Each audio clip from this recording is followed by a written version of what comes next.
बिस्मिल्लाहिर्रहमानिर्रहीम। अस्सलामु अलैकुम वरहमतुल्लाहि वबरकातुहू। मोहतरम जनाब सदर मजलिस इत्तेहादुल मुस्लिमीन उत्तर प्रदेश तशरीफ फरमा, बैठ जाइए, पूरे बैठ जाइए, बैठ जाइए।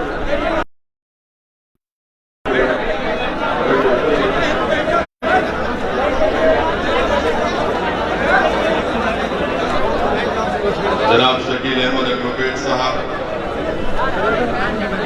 मोहतरम जनाब मुशीर खां साहब, हाफिज जमीर साहब, रियाज अहमद साहब, मेरे भाई मोहम्मद इमरान बॉबी साहब, मौजम खां साहब, भैया सामने से हट जाओ भैया, हाफिज मुनव्वर साहब, फरत अली खां साहब, काम करने दे जरा हमें, रफत साहब, डॉक्टर माजिद, मेहरान ग्रुप साहब, आलम सूफी साहब, मौजूद हाज़रीन इकराम, बुजुर्गान मिल्लत, मेरे गयूर नौजवान साथियों, आप तमाम का बेहद शुक्रिया कि आपने अपना कीमती वक्त निकाल कर आज के इस इजलास में शिरकत की। और मैं आप तमाम से गुजारिश करने आया हूं कि उत्तर प्रदेश में जो चंद महीने में असेंबली या विधानसभा के जो इलेक्शन और इंतखाबात होने जा रहे हैं, उसमें इंशाअल्लाह ताला मजलिस इत्तेहादुल मुस्लिमीन पहले से ज्यादा आज उत्तर प्रदेश में मजलिस का संगठन मजबूत है। 5 साल पहले मजलिस इत्तेहादुल मुस्लिमीन से आप तमाम लोग इतना वाबस्ता नहीं थे जो आज लाखों की तादाद में अवाम मजलिस इत्तेहादुल मुस्लिमीन के पैगाम को सुनती भी है और उसको मानती भी है। मैं आपके शुक्रिया भी अदा करने आया हूं कि 2017 के असेंबली के चुनाव में आपने मजलिस इत्तेहादुल मुस्लिमीन को वोट किए और मजलिस इत्तेहादुल मुस्लिमीन ने अपना सियासी सफर को जारी और सारी रखा। मैं आपको ये बात भी बताने आया हूं कि उत्तर प्रदेश उनकी एक सियासी आवाज है, उनका कोई सियासी नेता है। मैं आपको ये भी बताने आया हूं कि मजलिस इत्तेहादुल मुस्लिमीन की अवलीन कोशिश यही है कि जब उत्तर प्रदेश के विधानसभा के चुनाव होंगे तो हमारी 2 अहम कोशिशें हैं। एक ये कि उत्तर प्रदेश की जनता को दोबारा बीजेपी की सरकार ना मिले और योगी आदित्यनाथ उत्तर प्रदेश के चीफ मिनिस्टर ना बने, बल्कि गुमनामियों के वादियों में वो गुम हो जाएंगे इंशाअल्लाह ताला। दूसरी हमारी कोशिश ये है कि मजलिस इत्तेहादुल मुस्लिमीन के उम्मीदवार आपकी दुआओं से और आपके वोट से मुंतखब होकर उत्तर प्रदेश की विधानसभा में जाकर उत्तर प्रदेश की असेंबली जो आज मजलूम कौम की इंसाफ की आवाजें सुनने तड़प रही हैं, मैं आपसे वादा करता हूं कि इंशाअल्लाह ताला जब मजलिस का विधायक कामयाब होकर उत्तर प्रदेश की विधानसभा में जाएगा तो मजलूम अवाम के जुल्म और मजलूम अवाम के इंसाफ का साफ और वाज़ेह तौर पर मुतालबा करेगा। मेरे अजीज दोस्तों, मेरे गयूर नौजवान साथियों, मेरी आपसे ये गुजारिश है कि आप मेरी इन बातों पर थोड़ी देर के लिए गौर से सुनिए और अगर आपका दिल आपसे कहता है कि ये जो दीवाना खड़ा है हमारे सामने, इसकी बातों में कोई सच्चाई है, तो मेरी आपसे अपील है कि आप मेरी इन गुजारिशात पर गौर फरमाइए। अगर उसमें सच्चाई है, उसमें हक़ानियत है, तो फिर आप हमारा साथ दीजिए। मजलिस किसी मजहब के खिलाफ थी, ना है, ना कभी रहेगी इंशाअल्लाह ताला। हमारा झगड़ा हिस्सेदारी का है, हमारा झगड़ा नाइंसाफी के खात्मे का है। और इसीलिए मजलिस इत्तेहादुल मुस्लिमीन इंतखाबात में, इलेक्शन में हिस्सा लेती है।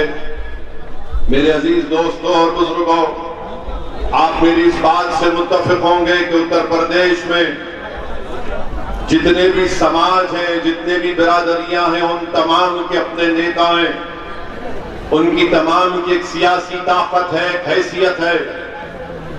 और आज आप देखते हैं कि उसी वजह से वो तमाम समाज के वो लोग, उनके मसाइल, उनके प्रॉब्लम्स किसी हद तक हल हो रहे हैं। और हमारा हाल ये है कि मुस्लिम अक़लियत से सिर्फ बार बार ये कहा जाता है कि हर असेंबली का इलेक्शन आएगा, हर पार्लियामेंट का इलेक्शन आएगा। 1950 से हम देख रहे हैं कि जब कभी भी कोई इलेक्शन आता है तो हमारे ही दरमियान से बाज लोगों को खड़ा कर दिया जाता है और कहा जाता है कि देखो, जिंदगी और मौत का मसला है, जरा एहतियात से अपने वोट का इस्तेमाल करना। मैं पूछना चाहता हूं, भारत को आजाद होकर 75 साल के करीब हो चुके हैं। इतने असेंबली और पार्लियामेंट के चुनाव हो गए कि हर चुनाव से पहले जिंदगी और मौत की बात होगी, और चुनाव के बाद हम रोज मरते हैं। हमारे बच्चे और बच्चियों को स्कूल नहीं मिलता, डिग्री कॉलेज नहीं मिलता, नौकरियों में हिस्सा नहीं मिलता, पुलिस के जुल्म का खात्मा नहीं होता, नौजवानों को रोजगार नहीं मिलता। मगर उत्तर प्रदेश की जेलें उनकी जवानी को बर्बाद कर देती हैं। और अगर जिंदा बच जाते हैं तो बाहुबली और गैंगस्टर के नाम पर उनके पेट और पैर में गोली मार दी जाती है।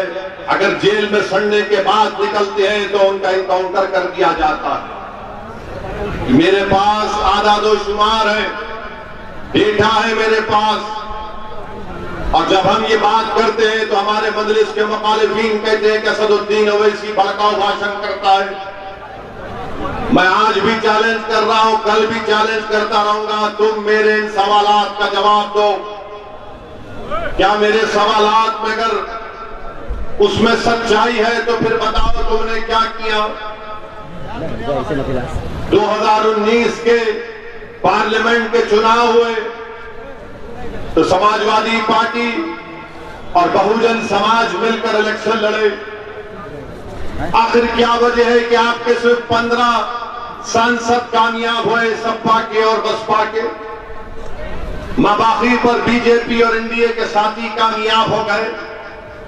आज मुझ पर इल्जाम लगाते हैं कि असदुद्दीन ओवैसी वोट काटने आया है। मैं तुमसे सवाल कर रहा हूं, क्या यह बात सच नहीं है कि 2019 के लोकसभा के चुनाव में ये डेटा सामने आया कि हमारे 71% हिंदू भाइयों ने बीजेपी मोदी को वोट किया और 75% उत्तर प्रदेश के मुसलमानों ने सपा और बसपा को वोट किया। उसके बावजूद भी उनके सिर्फ 15 सांसद कामयाब हुए और बाकी सांसद बीजेपी और उनके साथी पार्टियों के कामयाब हुए। तो बताओ, वोट काटने वाला कौन है? फिर वोट किसने काटे? इसका जवाब नहीं देते। समाजवादी पार्टी के अखिलेश यादव के परिवार के 3 लोग इलेक्शन हार गए। इसका जवाब नहीं देते। जवाब सवाल मुझसे करते हैं कि भारत के किसी कोने में अगर असदुद्दीन ओवैसी चला जाता है तो सवाल मुझसे करते हैं कि तुम यहां पर क्यों आए, तुम्हारी क्या जरूरत है यहां पर, तुम भी टीम हो, तुम वोट काटने वाले हो। मेरा सवाल उन लोगों से है कि बताओ, जब 2019 के पार्लियामेंट के चुनाव में सपा और बसपा मिलकर मुकाबला किए तो कहां गया तुम्हारा वारी वोट, कहां गया तुम्हारा जाता वोट, कहां गया तुम्हारा शेड्यूल कास्ट का वोट? क्यों तुम्हारे 15 उम्मीदवार सांसद बने, बाकी पर क्यों कामयाबी नहीं मिली? इसका कोई जवाब नहीं। तो मालूम हुआ कि इनका वोटर खुद मोदी को वोट डालकर आ गया। 2017 के असेंबली के इंतखाबात हुए, कांग्रेस और सपा मिलकर लड़े। क्या नतीजा निकला?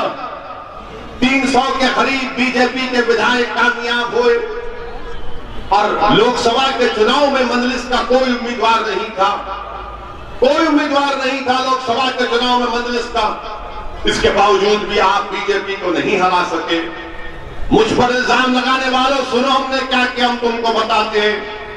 मैं आपको भी बताना चाहूंगा कि औरंगाबाद महाराष्ट्र में 21 साल से शिवसेना का एमपी जीतता था औरंगाबाद की सीट पर।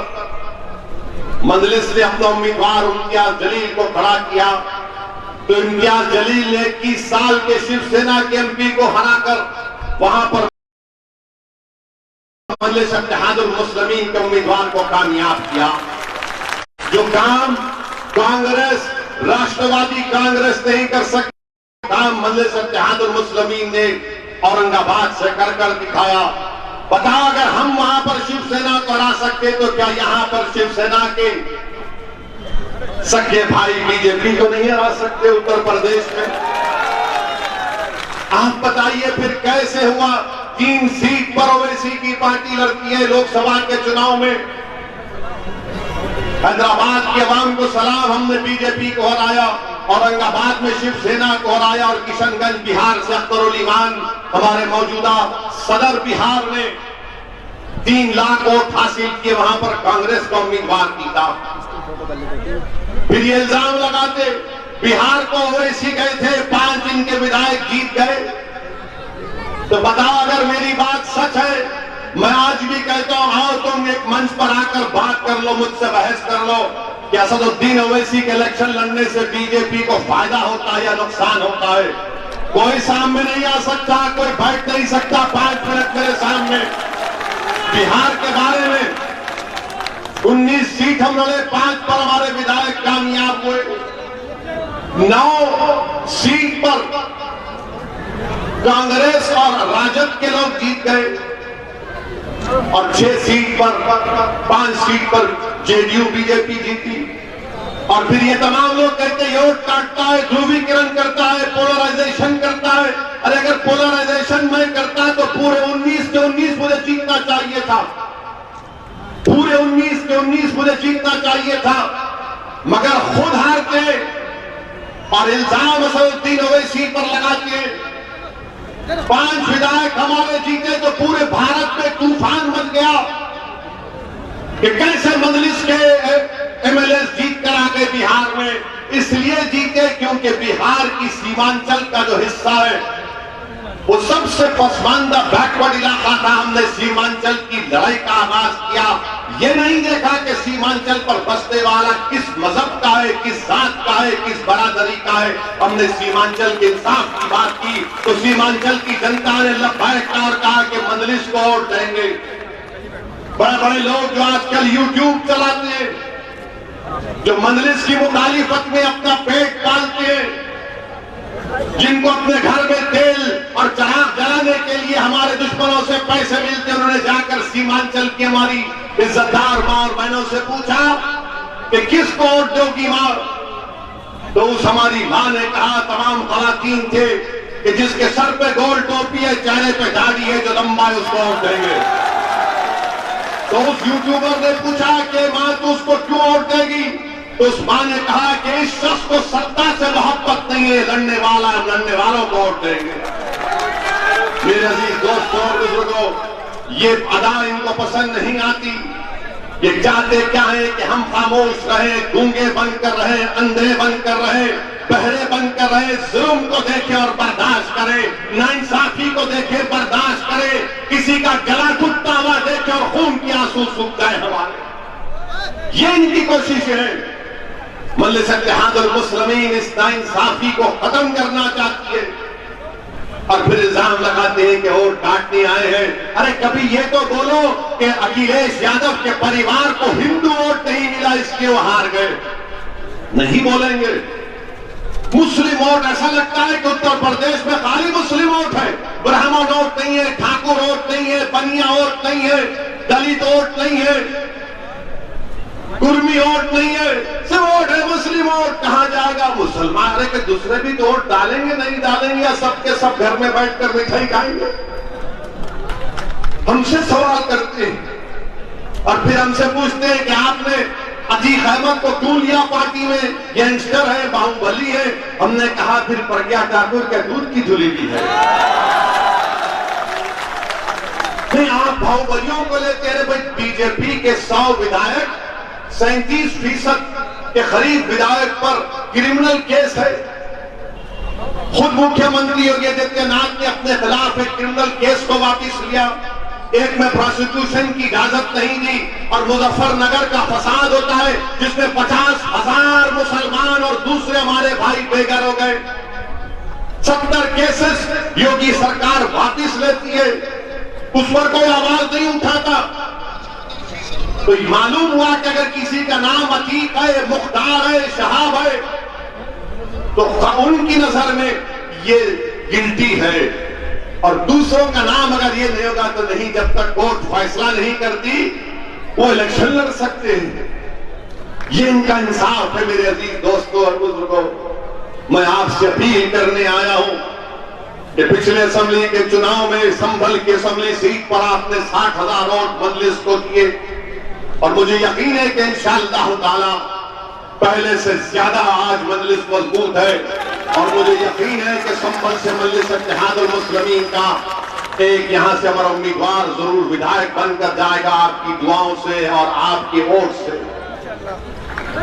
मेरे अजीज दोस्तों और बुजुर्गों, फिर ये सवाल करते हैं कि असदुद्दीन ओवैसी अपनी तकरीर में ज्यादा बीजेपी को नहीं बोलता है।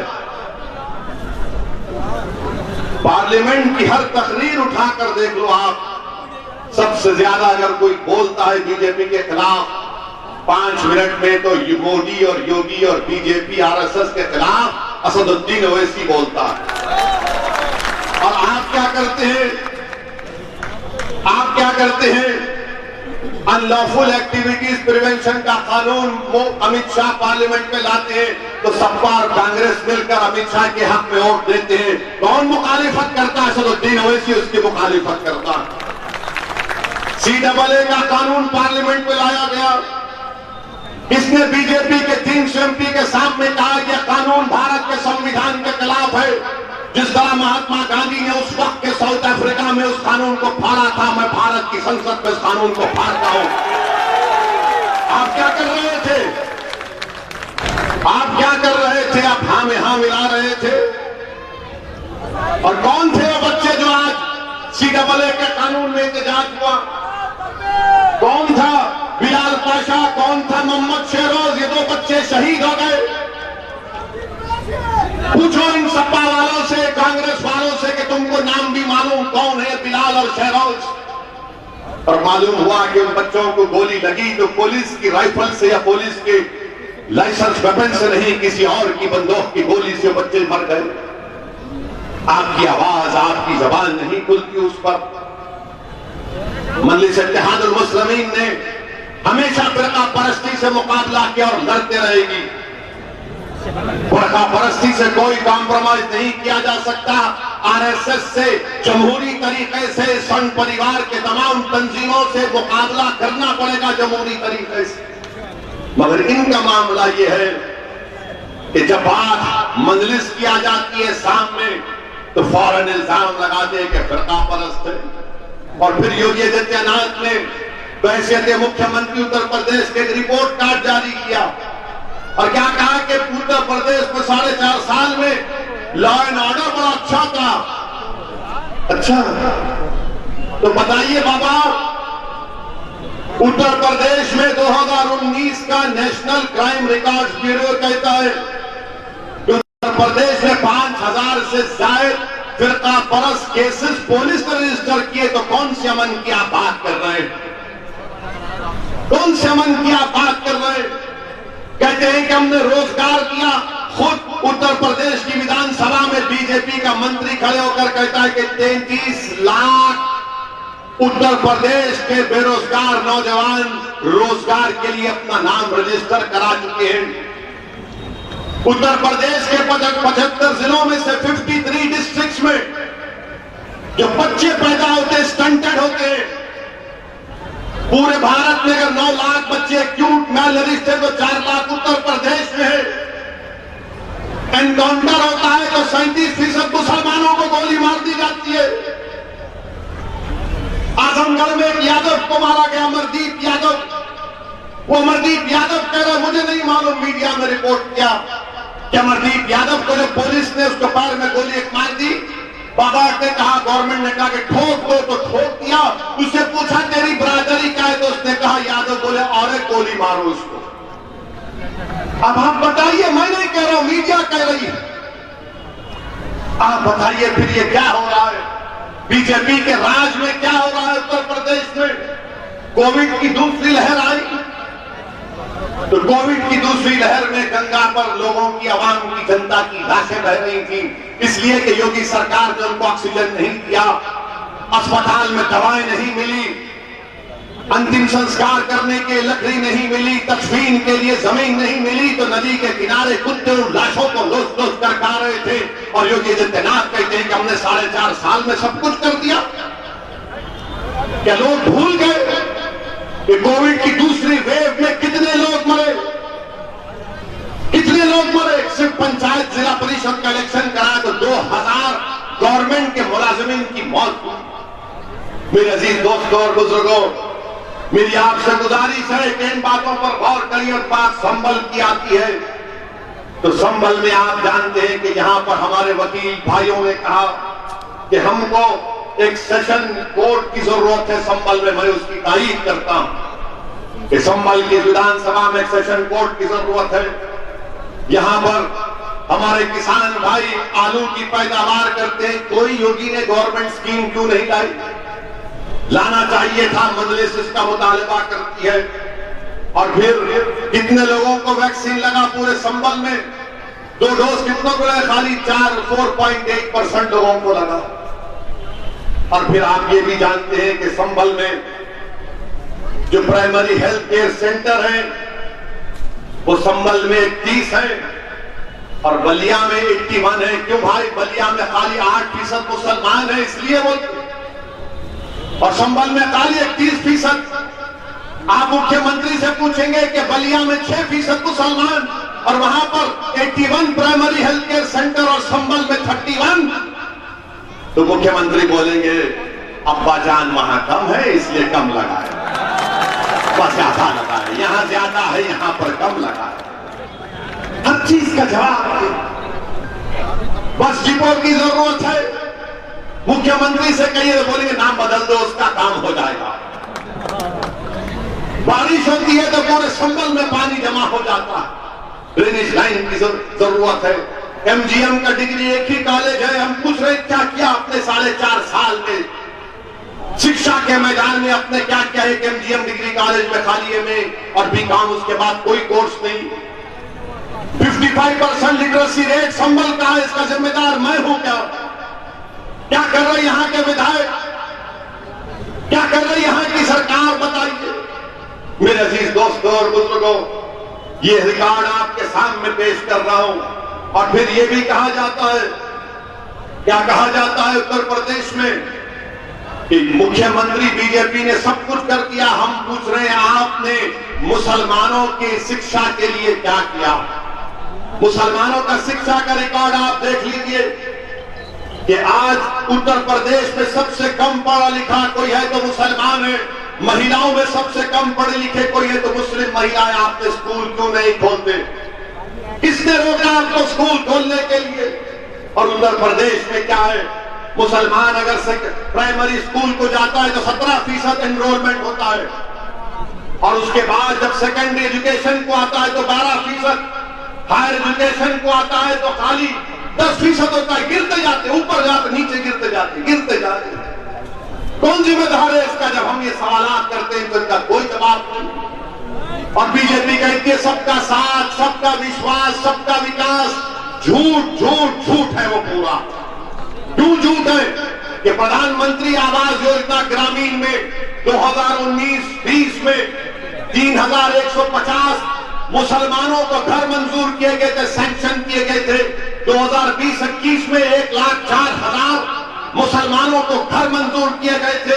2021 और 22 में 22,240 घर मंजूर किए गए थे। बताओ नरेंद्र मोदी और योगी आदित्यनाथ, तुमने इन 3 सालों में कितने मुसलमानों को घर किया? एक को भी घर नहीं किया। और आप कहते सबका साथ, सबका विकास, सबका विश्वास। झूठ पे झूठ बोलते हैं, लंबी लंबी छोड़ते हैं और समझते हैं कि लोग देखते नहीं, पढ़ते नहीं। नहीं है। याद रखो बीजेपी वालों, असदुद्दीन ओवैसी समाजवादी और बीएसपी और कांग्रेस के नेताओं की तरह नहीं है कि तुम जो बोलेंगे यकीन करूंगा। मैं पढ़ता हूं, मालूमात हासिल करता हूं। मेरे अजीज दोस्तों और बुजुर्गों, फिर उसके बाद आप देखिए, क्योंकि आदित्यनाथ ने अपनी तकरीर में अब्बा जान का लफ्ज कहा था। हम पूछ रहे मुख्यमंत्री से, बताओ उत्तर प्रदेश में कितने मुसलमानों के पास अंत्योदय अन्ना योजना का कार्ड है? बताओ, आप रिकॉर्ड पेश करो ना। अगर आप अब्बा जान की बात कर रहे थे तो बताओ उत्तर प्रदेश के कितने मुसलमानों के पास अंत्योदय अन्ना योजना का कार्ड है? कितने उत्तर प्रदेश के मुसलमानों के पास बीपीएल कार्ड है? 47% उत्तर प्रदेश का मुसलमान गरीब है। यह गवर्नमेंट का डेटा कहता है। बताइए, आप जवाब दीजिए इसका। इनके पास कोई जवाब नहीं है इसका। मेरे अजीज दोस्तों और बुजुर्गों, ये नाइंसाफियों का जब हम जिक्र करते हैं तो इनको तकलीफ हो जाती है, इनको तकलीफ हो जाती है, और हम ये नाइंसाफियों का जिक्र करते रहेंगे। बाराबंकी की मस्जिद को शहीद कर दिया गया तो मुझ पर 153A का केस बुक कर दिया गया। मैं उत्तर प्रदेश की सरकार से पूछना चाहता हूं, क्या उत्तर प्रदेश का वक्फ बोर्ड बाराबंकी की मस्जिद के बारे में हाई कोर्ट को नहीं गई? मगर मजलिस पर इल्जाम लगा दिया जाता है। मेरे अजीज दोस्तों और बुजुर्गों, मेरी आपसे ये भी गुजारिश है, खास तौर से संभल के लोगों से कह रहा हूं, और संभल के वो जो समाजवादी के अभी भी बातों में आकर ख्वाबे गफलत सो रहे हैं। मेरी बात का याद रख लो, जब 2024 में पार्लियामेंट का इलेक्शन होगा तो जो 2004 में समाजवादी पार्टी के सांसद थे, अब उनका पोता संभल के पार्लिमानी हल्के में फिर रहा है। तो दादा चाहते हैं कि पोता 24 में संभल से एमपी बन जाए। अब संभल के दादा को सोचना है कि उनके पोते का क्या होगा। समझा ना आपने? अब उनको सोचना है। वो जो 2004 में सपा के सांसद थे, उनका पोता, उसके पोस्टर लगना शुरू हो गए, क्योंकि 2024 में वो चाहते हैं, वो दादा चाहते हैं कि मेरा पोता संभल से एमपी बन जाए, सांसद बन जाए। अब आप बताइए, ये कहां कहां तक अपने लोगों को लेकर आएंगे? वोट तो हमारा ले लेंगे, राज वो करेंगे, और जब असदुद्दीन ओवैसी हिस्सेदारी की बात करेगा तो कहेंगे कि नहीं, वोट का बंटवारा होगा। अब आप मजलिस की मुखालिफत में सुनेंगे, नहीं, बंगाल में क्या हुआ था? बंगाल में सब एक होकर वोट किए। मैं पूछना चाहता हूं, जो लोग बंगाल की मिसाल देते, बताओ, क्या बंगाल में पुलिस के रिक्रूटमेंट का एप्लीकेशन दिया गया? 1000 मुस्लिम बच्चियों ने 1000 मुस्लिम बच्चों का दरखास्त एप्लीकेशन रिजेक्ट कर दिया गया। क्यों? क्योंकि उनके वो हिजाब पहनी हुई थी। हिजाब पहनी हुई थी तो ममता बनर्जी की सरकार ने उनका एप्लीकेशन रिजेक्ट कर दिया। कब तक आप ममता, अखिलेश, राहुल या फिर बीएसपी के नेताओं के मुस्तकबिल को संवारेंगे? कब तक आप इनको ताकत देंगे और खुद कमजोर होते रहेंगे? मैं आपसे अपील करने आया हूं कि हराएंगे जरूर बीजेपी को इंशाअल्लाह, मगर ताकतवर होकर हराएंगे। कब तक आप अपने बच्चों के बारे में सोचो? आने वाले 20 साल के बाद ये मासूम बच्चे जब तुमसे सवाल करेंगे कि बताओ तुमने हमारे लिए क्या किया, तुमने हमको कमजोर करके क्यों छोड़ दिया, क्या जवाब देंगे आप? कि हमने इस सपा के लीडर को नेता बनाया, कांग्रेस के लीडर को नेता बनाया, बीएसपी के लीडर को नेता बनाया। तो तुम्हारी बेटी और तुम्हारा बेटा तुमसे सवाल करेगा कि अब्बा घर में चिराग नहीं जलता, खाने को खाना नहीं है, स्कूल को जाने के लिए फीस नहीं है। और याद रखिए, जब तक आपके पास सियासी ताकत नहीं आएगी, आपके हमारे मसाइल हल नहीं होते। ये भारत की जमहूरियत की तल हकीकत है, ये भारत की जमहूरियत की तल हकीकत है मेरे अजीज दोस्तों और बुजुर्गों। इसीलिए मैं आपसे अपील करने आया हूं कि मजलिस इत्तेहादुल मुस्लिमीन के अपने वोट का इस्तेमाल करिए। लोग बहुत से आएंगे, बहुत से बातें करेंगे, मगर ये जानते हैं कि जो दलील असदुद्दीन ओवैसी देकर जा रहा है, उन दलीलों का जवाब नहीं दिया जा सकता। इनके पास कोई जवाब नहीं है, मगर सिर्फ डरा डरा कर वोट हासिल करते हैं। अरे कि कौन सा इलेक्शन नहीं हुआ, अब इलेक्शन आएगा तो कहेंगे अरे बीजेपी आ जाएगी, वो आ जाएगा, ये आ जाएगा। अरे भाई आ जाएगा तो फिर रोकने की तरकीब क्या है? रोकने की तरकीब ये है कि तुम खामोशी से सिर्फ हमको वोट डालो और उसके बाद हम देखते हैं। मेरे अजीज दोस्तों और बुजुर्गों, अपने वोट का सही इस्तेमाल करिए। मजलिस इत्तेहादुल मुस्लिमीन के हक में अपने वोट का इस्तेमाल करिए। डरने और घबराने की जरूरत नहीं है। पूरे मुल्क में और उत्तर प्रदेश में अगर बीजेपी जीत रही है तो आपकी वजह से नहीं जीत रही है। मैं आपसे एक सवाल करता, हाथ उठाकर जवाब दीजिए, क्या आपने बीजेपी को कभी वोट दिया? किसी ने दिया वोट बीजेपी को? आपने बीजेपी के खिलाफ वोट दिया ना? कितनों ने बीजेपी के खिलाफ वोट दिया? हाथ उठाइए। तो फिर उत्तर प्रदेश में बीजेपी कैसे जीती? कैसे जीती बताइए ना। क्या मैंने आपको आकर कान में फूंक कर कहा, कैटल कुर्सी पर फूंक फूंक दिया, कहा जाके वोट डालो मोदी को? कैसे जीती? जीती आपके मुस्लिम वोटों से बीजेपी नहीं जीत रही है। बीजेपी जीत रही है क्योंकि इनका वोटर, बसपा का वोटर, समाजवादी का वोटर, कांग्रेस का वोटर मोदी के गोद में बैठकर चाय पी रहा। और आपको बताया जाता है, आपको डराया जाता है, जिम्मेदारी आपके कंधों पर डाली जाती है, कंटी हमारे गले में डाल दी जाती है कि देखो वोट मत दो। अरे तुम्हारा वोटर कहां गया बताओ?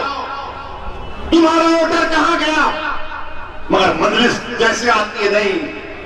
और मैं इन तमाम को बता रहा हूं, आपके दरमियान में कह रहा हूं, मजलिस उत्तर प्रदेश में भारत के किसी कोने में जाती है, सिर्फ इलेक्शन के हद तक नहीं।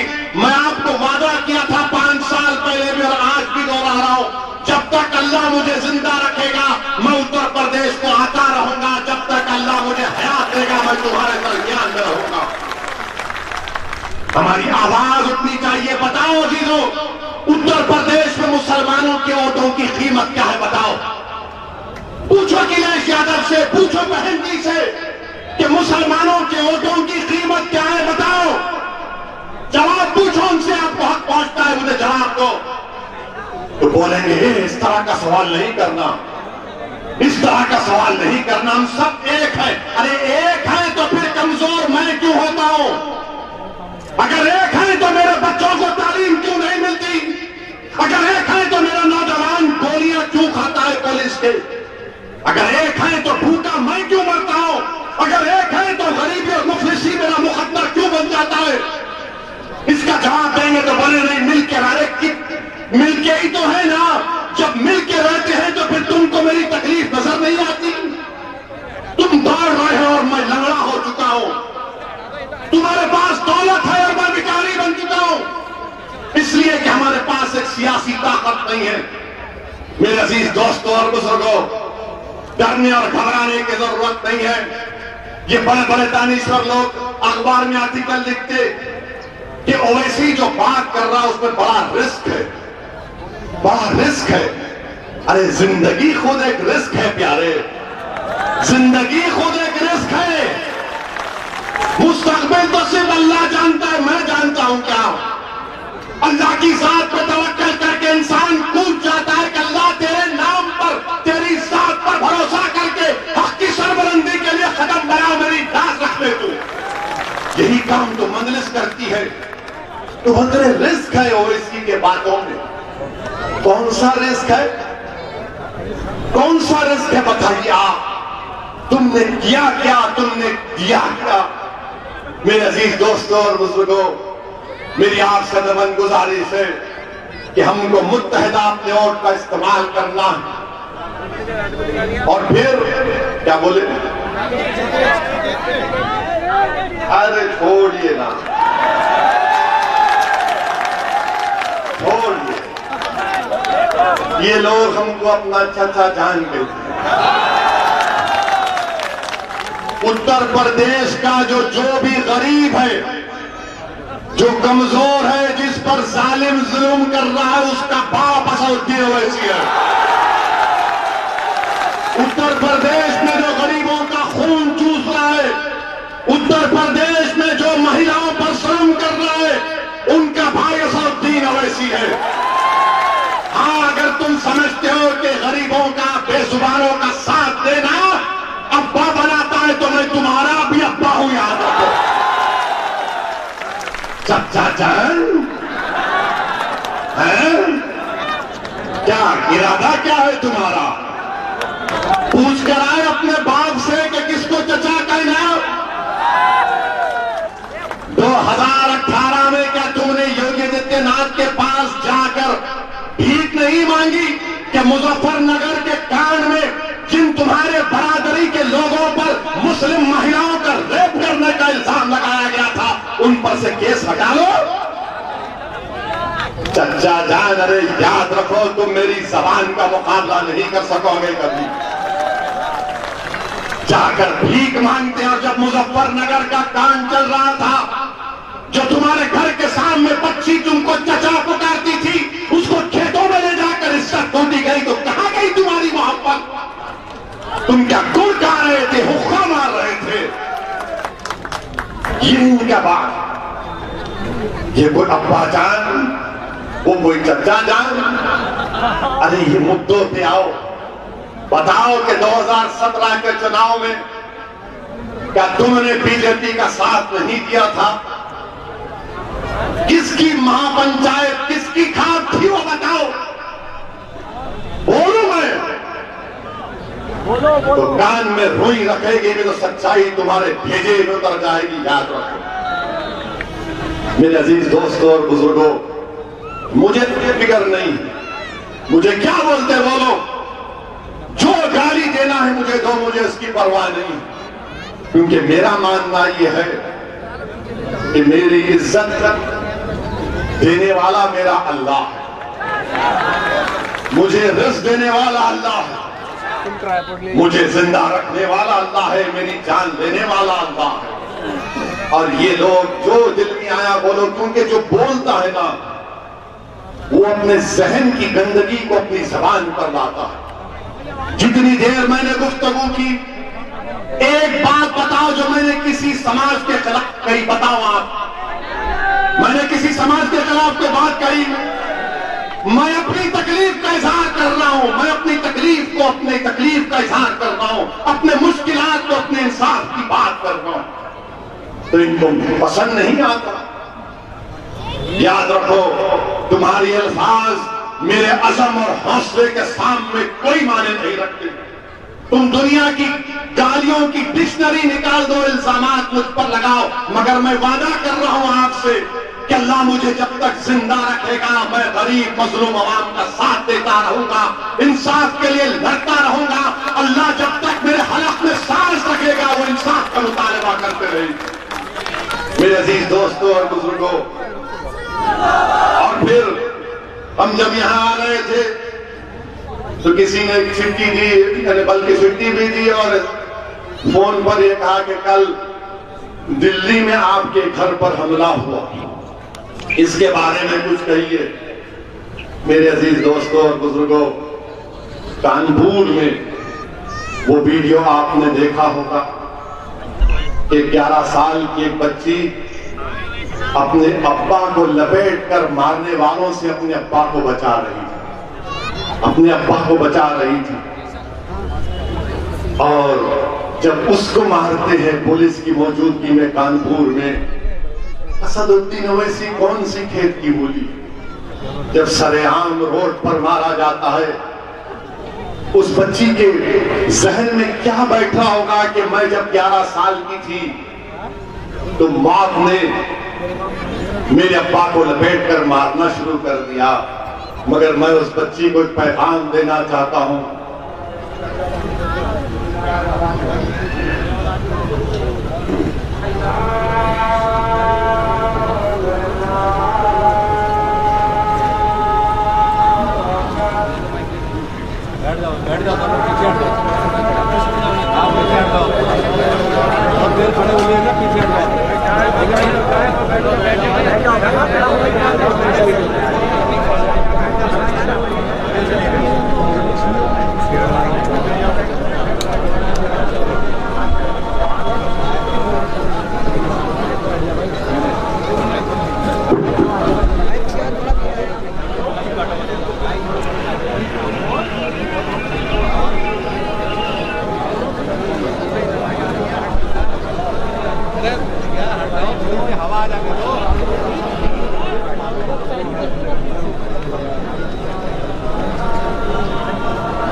बिस्मिल्लाहिर्रहमानिर्रहीम। मैं कानपुर के उस वाक़े का जिक्र कर रहा था और मैं तो हमारी उस बेटी को ही पैगाम दूंगा कि उसने अपने बाप को जो बचाने की कोशिश की, उसने शहजादी जन्नत हजरत फातिमा की सुन्नत पर अमल किया। इसलिए कि जब शहजादी जन्नत कम उम्र थी तो आपने देखा कि अबू जहल रसूलुल्लाह सल्लल्लाहु अलैहि वसल्लम के बारे में गुस्ताखी करता है, तो हजरत फातिमा ने उसको कहा था कि तू मेरे अब्बा मोहम्मद मुस्तफ़ा सल्लल्लाहु अलैहि वसल्लम की शान में गुस्ताखी करने की जुर्रत करता। मैं सलाम करता हूँ उस बच्ची की जुर्रत को और अल्लाह से दुआ करता हूँ कि अल्लाह ऐसे और बच्चियां पैदा करे जो अपनी बाप की इबादत करेंगे इंशाअल्लाह। मगर जब वो हादसा हुआ था असदुद्दीन ओवैसी का क्या घर, जब मुजफ्फरनगर में 50,000 लोग अपने घर बार को छोड़ने मजबूर हो गए, तो मेरा एक घर की उसकी क्या कीमत और अहमियत। मेरे अजीज दोस्तों और बुजुर्गों, जब संभल में हमारे 2 मासूम बेटे मर गए जिनका नाम बिलाल और मोहम्मद शहरोज, असदुद्दीन ओवैसी के घर की क्या कीमत। अरे तुम्हारा घर आबाद है तो मेरा घर आबाद है, तुम्हारी औलाद अच्छी है तो मेरे घर में मेरी औलाद अच्छी रहेगी, तुमको इंसाफ मिलेगा तो मुझे भी मिलेगा।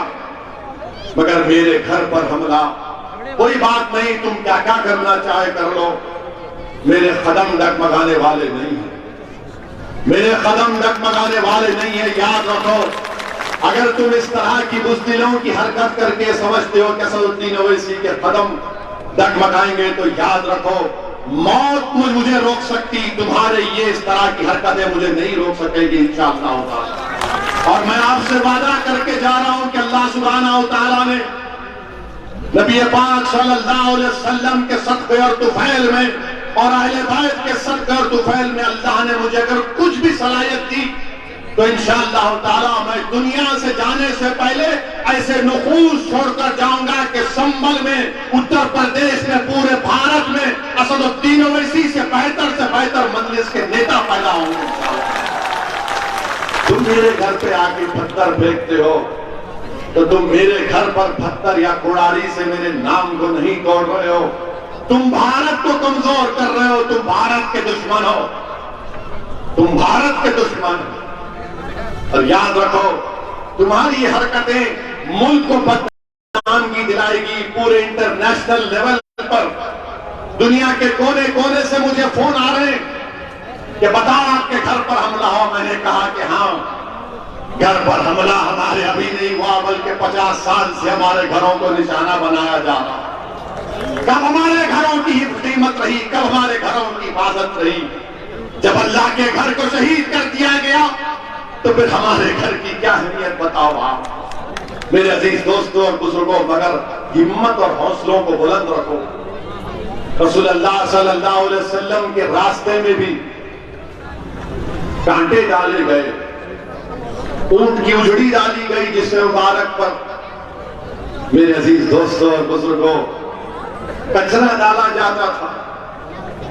मगर हमको क्या बतलाया गया कि जिंदगी, दीन और दुनिया के मसाइल का हल